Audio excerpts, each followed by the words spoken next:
신성한 결혼이라는 제목으로 말씀을 전하겠습니다. 설교 제목이 신성한 결혼인데 제가 한번 묻겠습니다. 결혼이 신성합니까? 네. 왜 신성하죠? 네, 또 이렇게 얘기하면은 물으면은 답이 좀 그렇습니다. 결혼이 신성한 것은 신부가 흰 드레스를 입어서인가요? 아니면은 뭐 다이아몬드 반지를 주고받아서 그런가요? 그런 건 아닐 겁니다. 신성이라는 것은 함부로 가까이 할 수 없을 정도로 고결하다라는 의미입니다. 결혼은 사실은 굉장히 고결한 겁니다. 신성은 고결을 말하는데 제가 생각하기에 요즘에 결혼은 그렇게 신성한 의미로 다가오는 것 같지는 않습니다. 특별히 MZ세대들은 결혼을 선택으로 생각하고 또 뭐 결혼이라는 것은 자기 편의로 이렇게 생각을 하는 것 같습니다. 그래서 오늘 제가 사실 결혼에 대해서 이렇게 얘기할 때 좀 마음에 꺼리는 분들이 있습니다. 왜냐하면 결혼을 하고 실패한 그런 분들이 우리 교회도 있습니다. 가끔이지만 있고, 또 사별한 분들은 사랑하는 아내, 사랑하는 남편을 만나고 싶어도 만나지 못하는 그런 상황입니다. 그런 분들도 이해를 하시고 이 말씀을 들어주시고, 제 마음에는 이런 마음입니다. 결혼한 우리 기혼자들에게는 결혼이 신성하다라는 사실을 다시 확인해서 우리의 결혼 생활이 더 행복해지게 되기를 소망합니다. 그리고 여기 이제 싱글들이 있습니다. 미혼자들. 우리 전도사님도 미혼입니다. 근데 이 미혼들은 마음속에 결혼이 신성한 거구나, 그래서 나는 도저히 범접할 수가 없겠구나, 이런 생각이 아니고 이 신성한 결혼을 나도 한번 하면 좋겠다, 그런 소망이 생기게 되기를 축원합니다. 할렐루야. 왜 결혼이 신성할까? 저는 두 가지 큰 이유를 듭니다. 첫 번째는 하나님이 만드셨기 때문에 신성합니다.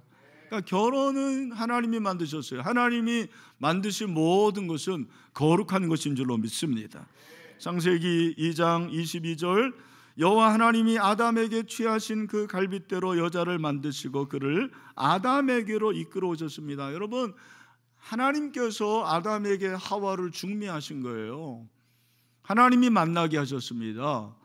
우리 부부들, 내 아내, 내 남편을 만난 것은 우연이죠?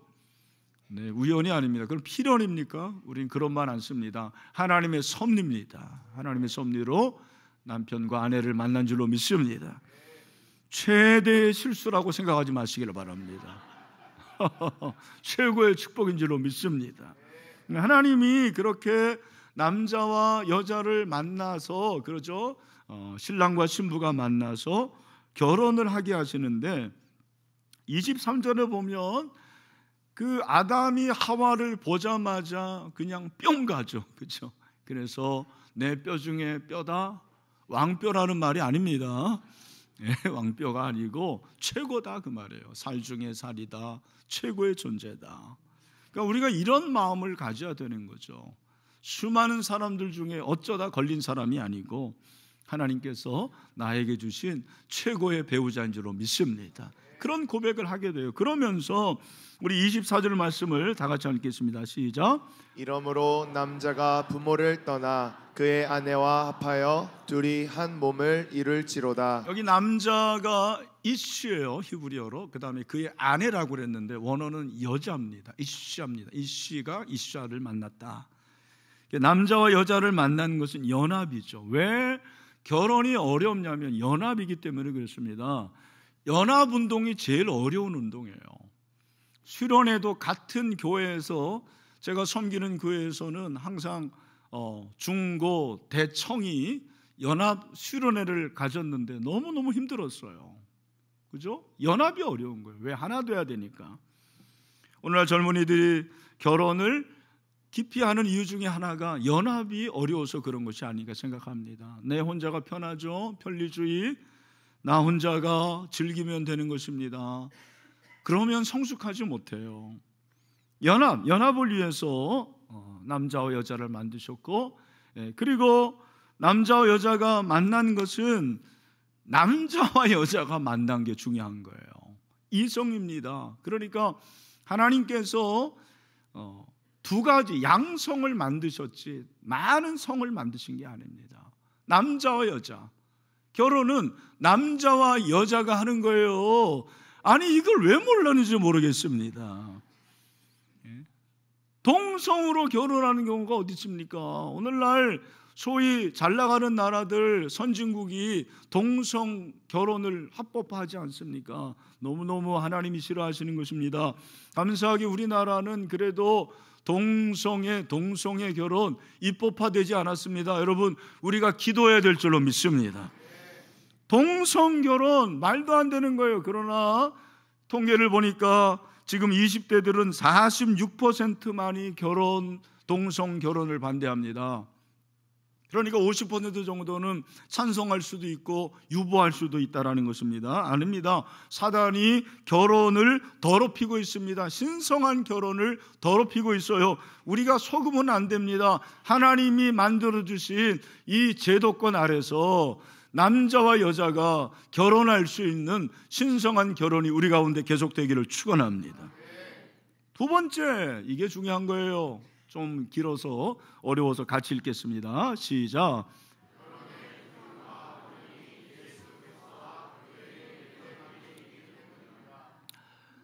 여러분, 왜 결혼이 신성하냐면 오늘 사도 바울이 말하는 것은 바로 결혼은 남자와 여자와의 관계인데 이 관계의 유비가 바로 예수님과 누구의 관계라는 거예요? 교회와의 관계라는 거예요.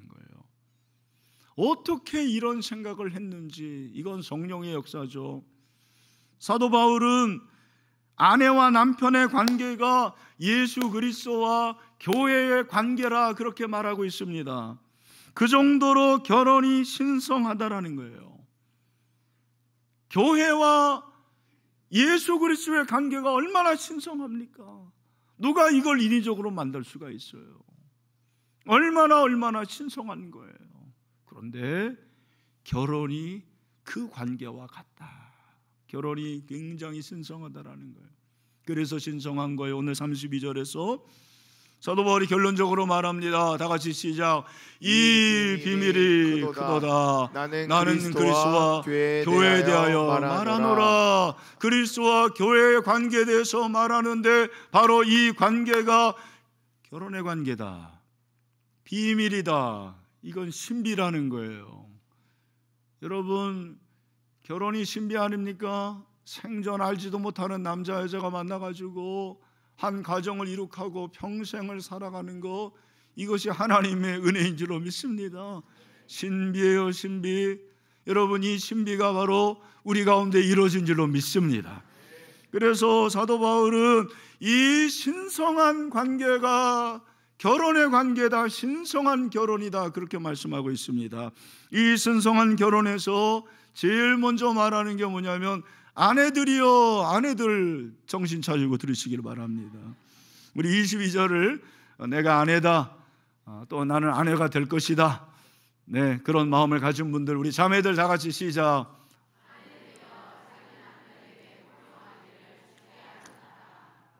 네, 아멘이십니까? 허락이십니까? 오늘 많은 아내들이, 자매들이 성경에서 제일 기분 나쁜 말씀 여기라고 그럽니다.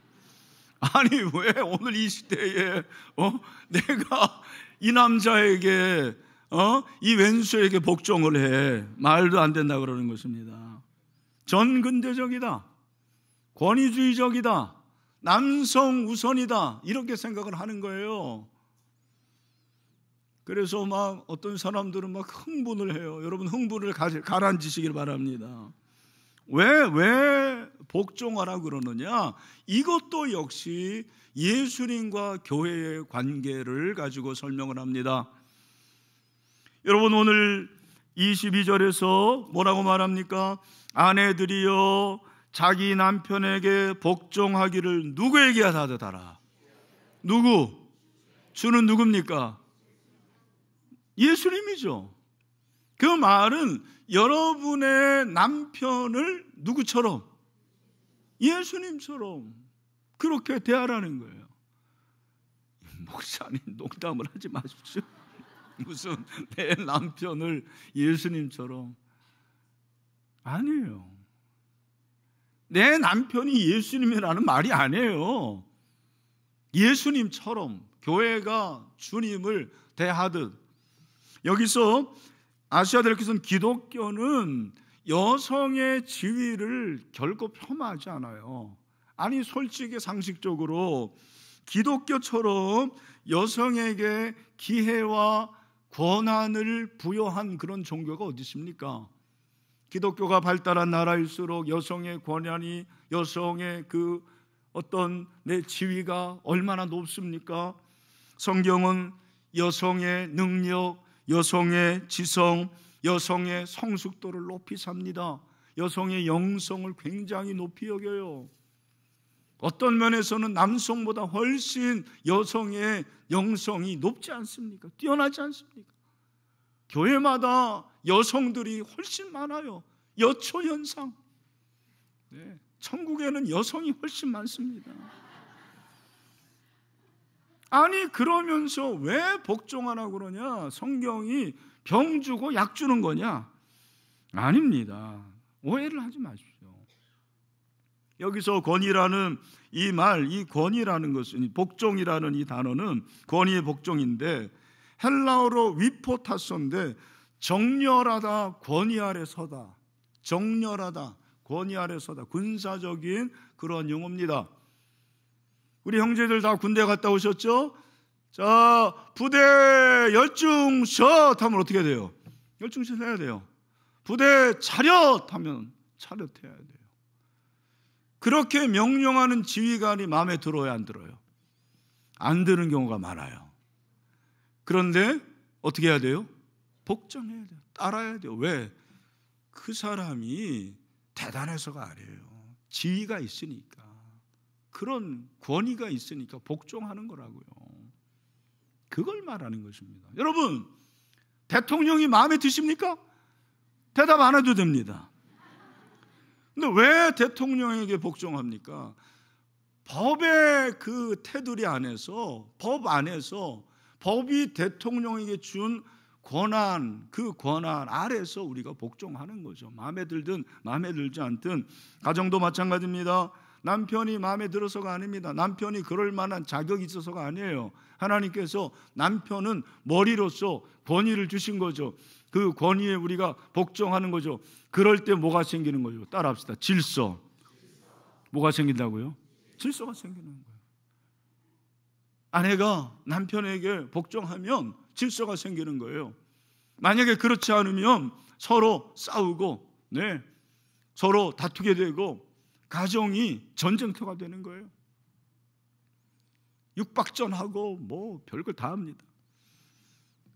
주님의 뜻이기에 복종하는 줄로 믿습니다. 그럴 때 우리의 가정이 질서가 잡히는 것입니다. 우리의 가정이 그런 가정 되기를 축원합니다. 또 이 신성한 가정은 왜 아내가 복종해야 되냐면 23절을 보니까 이 남편이 아내의 머리됨이 그리스도께서 교회의 머리됨과 같으니 그가 바로 몸의 구주시니라. 여러분, 22절하고 23절이 비슷한 것 같지만 23절에서는 예수님과 교회의 관계를 머리와 몸의 관계로 그렇게 비유하시는 거예요. 우리 신일교회는 무슨 교회예요? 예수교. 아, 모르시나? 네, 무슨 교? 예수교. 대한예수교. 왜 예수교입니까? 예수님이 신일교회의 머리이기 때문에 그렇습니다. 그 말은 우리 신일교회는 이건희 목사부터 시작해서 태중에 있는 아이까지 예수님의 명령에 순종해야 됩니다. 복종해야 됩니다. 그럴 때 우리 교회는 조화로운 교회가 되는 줄로 믿습니다. 만약에 여러분, 제가 지금 머리가 명령하기 때문에 이렇게 손도 뭐 손짓하고 말도 하고 여러분에게 지금 제가 생각하는 걸 말하는 거 아닙니까? 그런데 만약에 입이 말을 안 들어요. 기분 나쁘다라는 거예요. 머리가 왜 나한테 명령하냐? 손이 기분 나쁘다라는 거예요. 왜 네가 나한테 손짓을 하라고 그러느냐? 그런 분 한번 손 들어보세요. 한 분도 없어요. 만약에 그러면 우리의 몸이 비틀리고 경련을 일으키고 우리 몸이 제대로 작동을 못할 거예요. 좋아. 왜 복종해야 되느냐? 교회가 예수님의 명령에 복종하면은요, 우리 교회는 조화로운 교회가 됩니다. 여러분의 가정이 그런 가정이 되기를 축원합니다. 남편에게 복종하는 거 조화를 위해서, 하모니를 위해서 그러는 거예요. 화목을 위해서 그러는 것입니다. 질서와 조화. 마지막으로 24절입니다. 우리 24절도 한번 읽어보겠습니다. 시작. 그러므로 교회가 그리스도에게 하듯 아내들도 범사에 자기 남편에게 복종할지니라. 아멘.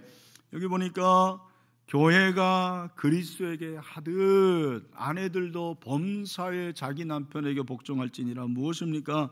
교회가 그리스도에게 복종하면은요, 교회가 유익을 얻게 됩니다. 이게 너무 중요한 거예요.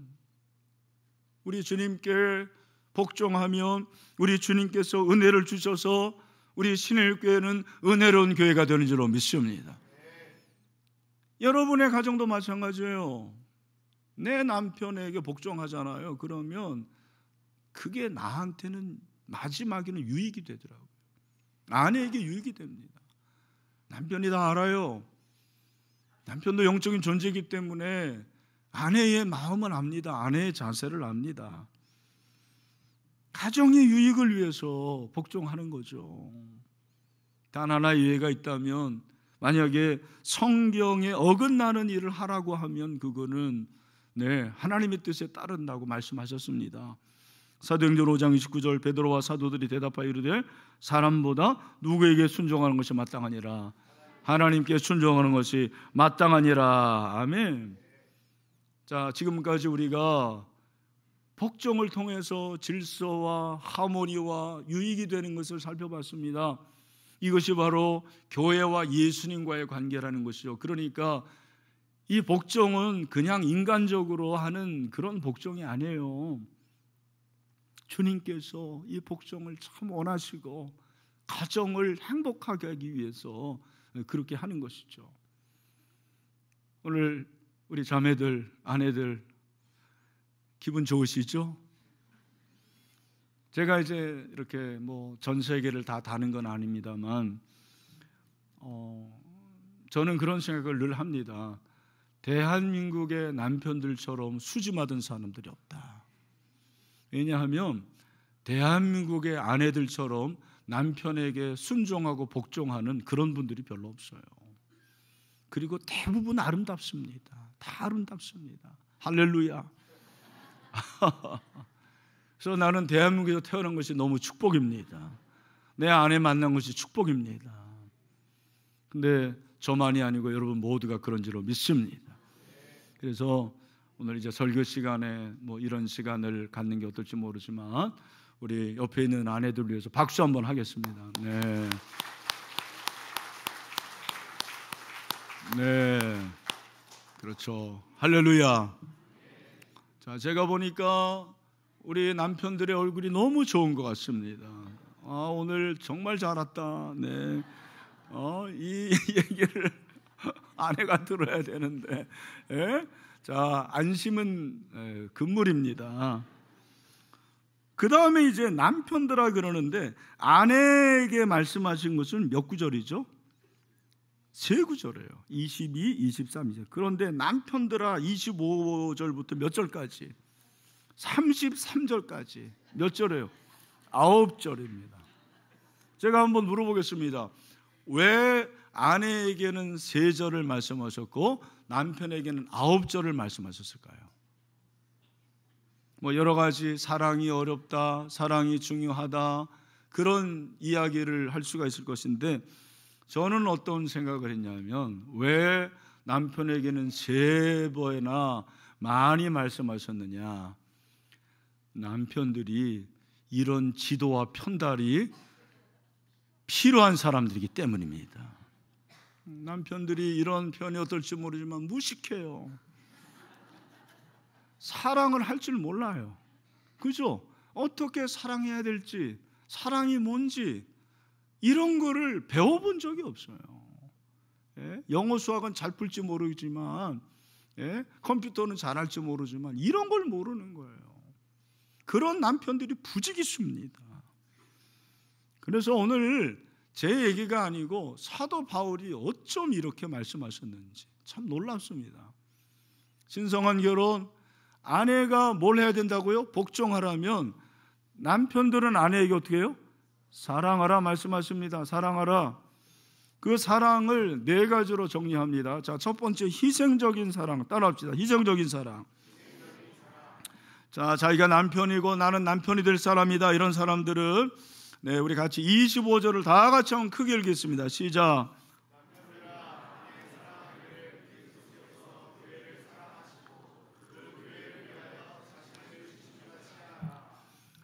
저는 9절이지만 제 개인적인 생각으로는 25절 한 절로 다 말할 수 있는 것 같습니다.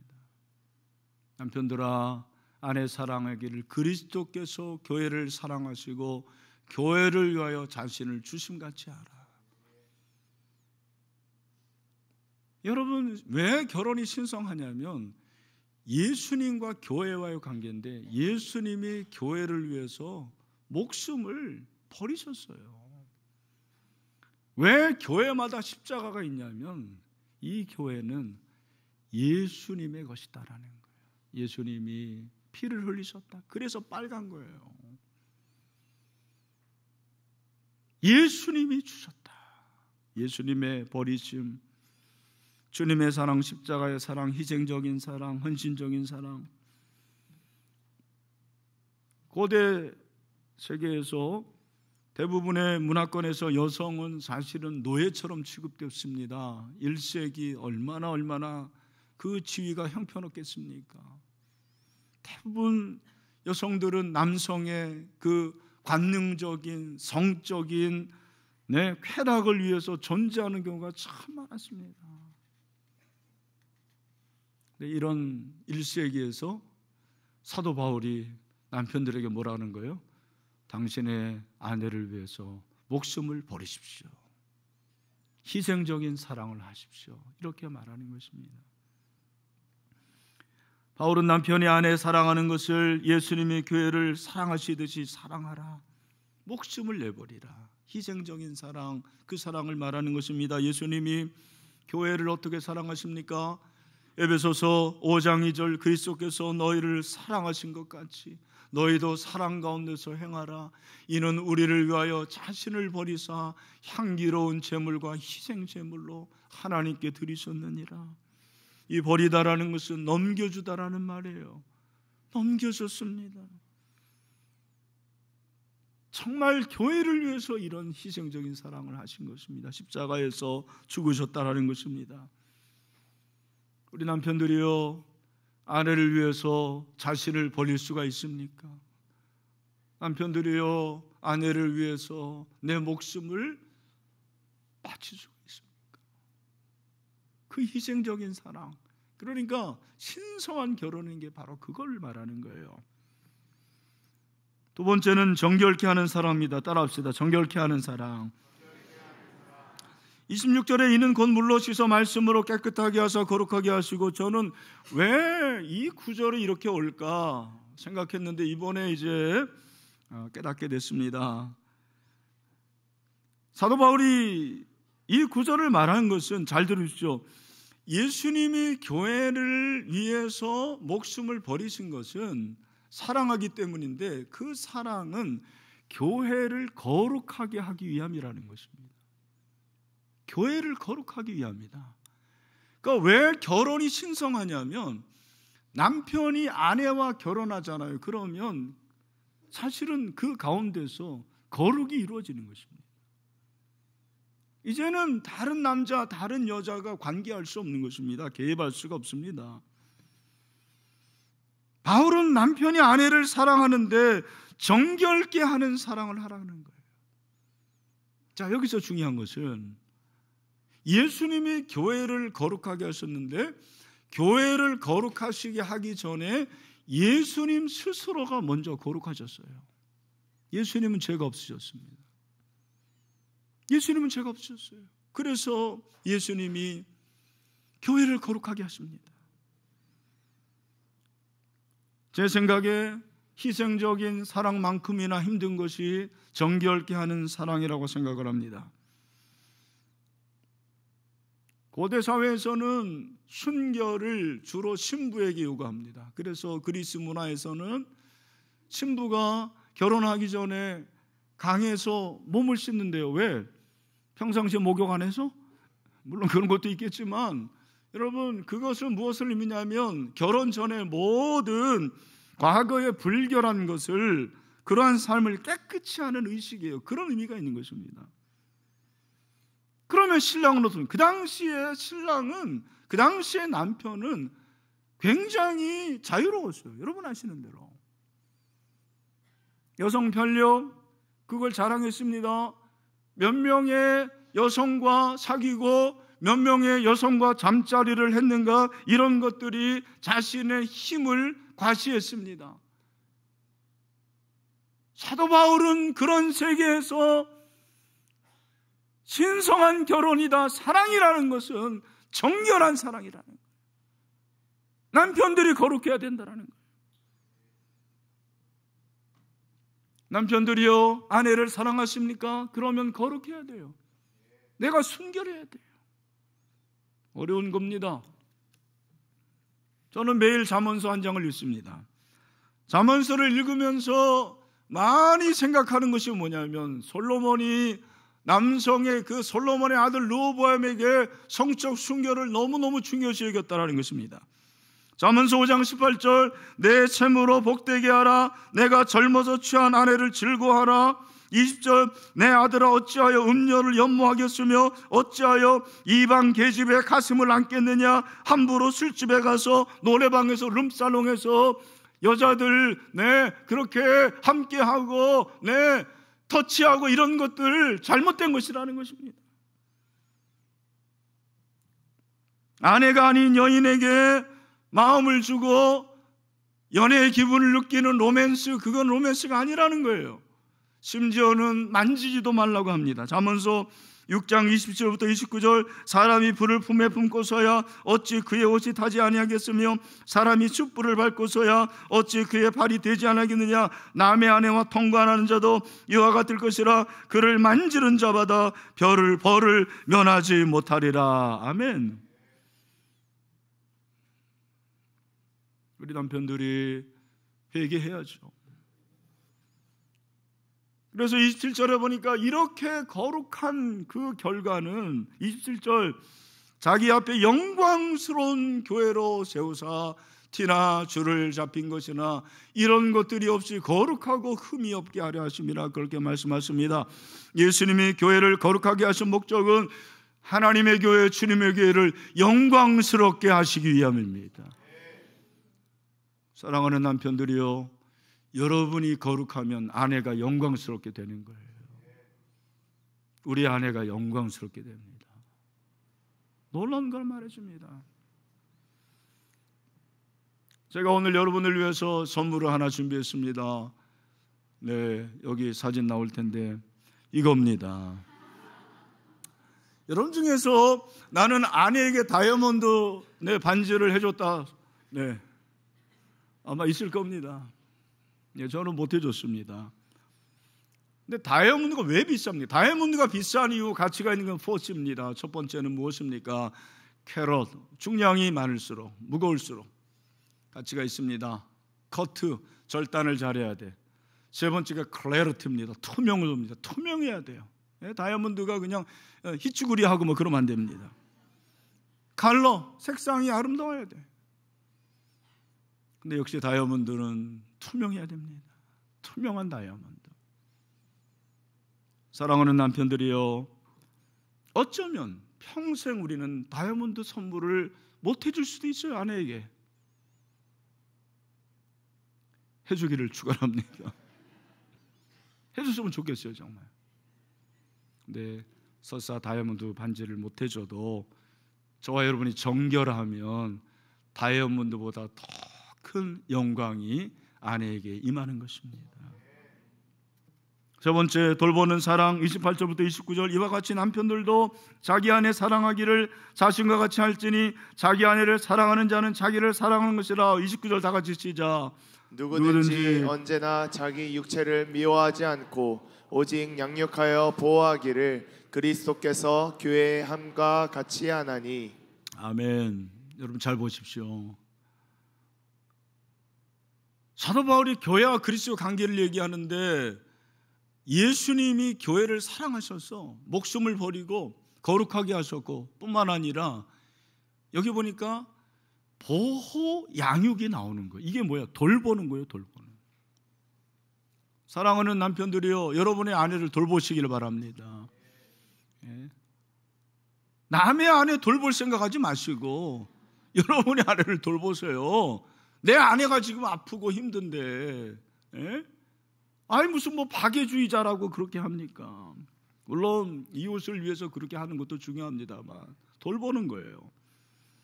남편들이 아내를 돌보는데 시간과 돈을 사용해야 합니다. 아내에게 보양식을 먹여야 됩니다. 예. 남편들 잘 들으십시오. 아내는 나에게 음식이나 해주는 그런 요리사가 아닙니다. 애 보는 보모도 아닙니다. 빨래하는 그런 그런 노동자가 아니에요. 성욕 해소를 위한 성상대자가 아닙니다. 많은 남편들이 그렇게 생각하는 거예요. 아내는 여러분에게 보내주신 선물입니다. 선물을 귀하게 여겨야 돼요. 정말 보양하고 양육하고 돌봐줘야 돼요. 그게 사랑이에요. 누가 돌봐주겠습니까? 그죠? 마지막으로 깨지지 않는 사랑. 31절, 그러므로 사람이 부모를 떠나 그의 아내와 합하여 그들이 한 육체가 될지니라. 창세기 2장 24절의 인용이죠. 이러므로 남자가 부모를 떠나 그의 아내와 합하여 둘이 한 몸을 이룰지라. 이해하고 들으십시오. 성공적인 결혼관계의 최대의 적은 이혼입니다. 이혼하면 결혼은 깨지는 거예요. 이해하고 들으십시오. 하나님이 제일 싫어하시는 것 중에 하나가 이혼입니다. 미워하세요. 여러분 이혼하지 마십시오. 말라기 2장 16절, 이스라엘 하나님 여호와가 이르노니 나는 이혼하는 것과 옷으로 학대를 가리는 자를 미워하노라. 왜? 그분이 세웠고 그분이 그렇게 만드셨는데 그걸 깨니까 이혼은 깨는 거예요. 결혼 연합인데 그 연합을 깨는 게 이혼입니다. 그러니까 이혼하면 안 되는 거예요. 어렵습니다. 혹시 그런 아픔이 있는 분들은 다시 새롭게 출발할 수 있는 그런 기회를 우리 주님이 주시기를 소망합니다. 결론적으로 오늘 이 말씀을 통해서 바울이 말씀하고 싶은 그런 핵심이 32절에 있는 거예요. 32절에 무엇입니까? 우리 다시 한번 시작. 이 비밀이 크도다. 나는 그리스도와 교회에 대하여 말하노라. 아멘. 교회의 신성함이 결혼의 신성함과 연결되어 있다. 이 비밀이 크도다. 나는 그리스도와 교회의 관계를 통해서 이 결혼이 얼마나 신성한 건지를 너희에게 말하는 것이다 라고 말씀하시는 거예요. 어떻게 해야 되겠습니까? 이 신성한 결혼을 위해서 우리가 할 수 있는 거 빨리 적용을 합니다. 첫 번째, 따라합시다. 서로 잘하자. 오늘 33절, 그러나 너희도 각각 자기 아내 사랑하길 자신같이 하고 아내도 자기 남편을 존경하라. 순서가 바뀌죠. 처음에는 아내부터 나왔는데 33절에서 누가 먼저 나와요? 남편이 아내 사랑하고 아내가 자기 남편을 그렇게 존경하라, 복종하라. 왜? 너무너무 단순하게 생각하면 되는 거예요. 여보 봐봐, 여기 보니까 아내가 먼저 나오잖아. 당신이 나한테 먼저 해야 돼. 이런 사람들이 있다라는 거예요. 그래서 마지막에는 그건 순서가 아니다. 너도 먼저 해야 돼. 말씀하시는 것입니다. 제가 오래 살지는 않았지만 결혼해서 깨달은 것은 결혼은 둘 중에 한 사람만 잘해도 깨지지 않습니다. 둘 다 못하니까 깨지는 거예요. 왜 싸웁니까? 왜 그렇게 화해를 못합니까? 둘 중에 한 사람만 잘해도 되는데 누가 먼저 해야 됩니까? 내가 먼저 해야 되죠. 그런데 더 정확하게 말씀드리면 성숙한 사람이 먼저 하면 돼요. 여러분, 남편과 아내가요 다 성숙하면 좋은데 그렇지 않아요. 남편이 성숙한 부부가 있고 아내가 성숙한 부부가 있어요. 목사님네는 누가 성숙합니까? 이런 거 물어보지 마시기를 바랍니다. 예? 근데 내가 성숙하다고 생각하는 사람이 먼저 화해하면 돼요. 내가 성숙하다고 생각하는 사람이 인내하고 먼저 하면 되는 거예요. 둘 중이 하나, 하나라도 잘하고 더 원하면 서로 사랑하기를 원합니다. 서로 잘하기를 바랍니다. 마지막으로 따라합시다. 성령 충만하라. 오늘 이 말씀은 사실은 5장 18절부터 가는 거예요. 5장 18절에 우리가 잘 아는 말씀이 있습니다. 뭡니까? 술 취하지 말라. 이는 방탕한 것이 오직 성령으로 충만함을 받으라. 아멘. 할렐루야. 여러분, 성령 충만하시길 바랍니다. 우리의 기도 제목이 성령 충만인 줄로 믿습니다. 어제 이재훈 목사님이 누구든지 내게로 와서 목마른 자는 내게로 와서 마시라. 성령을 마신다고 그랬습니다. 여러분, 성령을 마시기를 축원합니다. 그러니까 성령 충만한데 그 관계가 제일 먼저 관계가 부부의 관계예요. 그게 5장 22절부터 33절이고 부모와 자녀의 관계가 6장 1절부터 4절이고 주인과 종의 관계가 5절부터 6장 5절부터 9절이에요. 제일 먼저 나오는 관계가 부부의 관계예요. 그러니까 부부 관계가 좋지 않으면 성령 충만하지 않은 겁니다. 팩트입니다. 불편한 진실입니다. 여러분 가운데서 부부 관계가 좋지 않다, 성령 충만하지 않은 거예요. 목사가 제 아무리 대단하다 하지만 부부 관계가 원만하지 않다, 화목하지 않다, 성령 충만하지 않은 거예요. 제가 아는 목사님이 예수를 만나기 전에 자기 마음대로 살고 정말 허랑방탕했습니다. 그러다 예수를 인격적으로 만났어요. 그리고 말씀을 깨닫습니다. 어느 날 이 말씀을 깨달은 거예요. 성령 충만하라. 그런데 제일 먼저 나오는 관계가 부부의 관계구나. 내가 잘못했다. 그래서 이 목사님이 아내를 찾아갔어요.